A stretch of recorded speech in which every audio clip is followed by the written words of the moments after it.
परिणाम होणार नाही याचं ओपिनियन आपण मागितले, तेही आपल्याला 30 तारखेपर्यंत येणार आहे. ते आल्यानंतर पुन्हा एकदा दादांकडे मी चर्चा करणार आहे. दुसरा विषय, जात पडताळणीचं जे समिती आहे, ही समिती महाराष्ट्रामध्ये 1995 साली माधवी जाधव मला वाटतं त्यावेळेला ती झाली होती आणि त्यावेळेला सुप्रीम कोर्टाने असं सांगितलं होतं की राज्य सरकारने समिती बनवून त्यामध्ये निर्णय घ्यावा. पण कर्नाटक असेल, गुजरात असेल, मध्य प्रदेश असेल, तिकडे अशा कुठल्या प्रकारच्या समिती नाही आहे. तत्सम प्राधिकरण अधिकारी म्हणजे SDMच्या पातळीवरती ते देता येतं. तर आपण त्याच्यामध्ये देखील सुप्रीम कोर्टामध्ये काय ॲफिडेव्हिट केल्यानंतर आपली ही अट रद्द होऊन ही जी चक्री आहे ती कुठे बंद करता येईल यासाठी देखील आपण येणाऱ्या 3 महिन्यात प्रयत्न करतोय.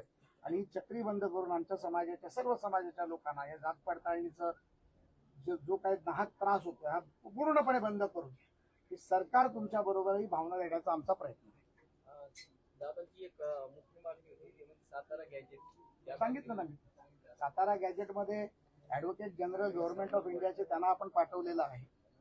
त्यात ते नॉर्मली ह्या सगळ्या गोष्टीसाठी 20-25 दिवसाचा कालावधी घेतात, कारण त्याच्यामध्ये अनेक तज्ज्ञांचे सल्ले ते घेतात. त्यामध्ये 30 तारीख आम्ही डेडलाईन धरली आहे. 2-5 दिवस मागे पुढे झालं तर मी दादांशी त्या विषयावरती बोलतो.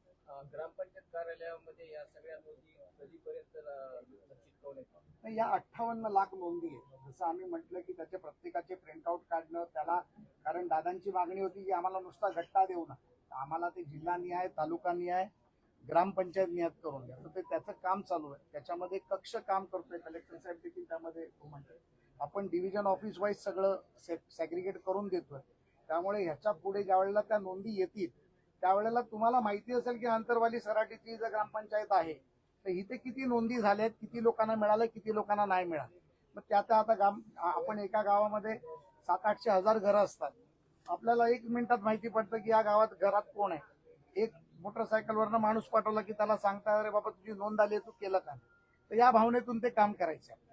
ते 2-5 दिवस उशीर झाला तरी चालेल, पण ते एवढं भक्कम काम होईल की 58 लाख लोकांपर्यंत ते पोहोचून जाईल आणि त्या 58 लाख लोकांचा फायदा होईल. त्याच्या बाकीच्या नातेवाईकांना देखील त्याचा भविष्यात फायदा होईल.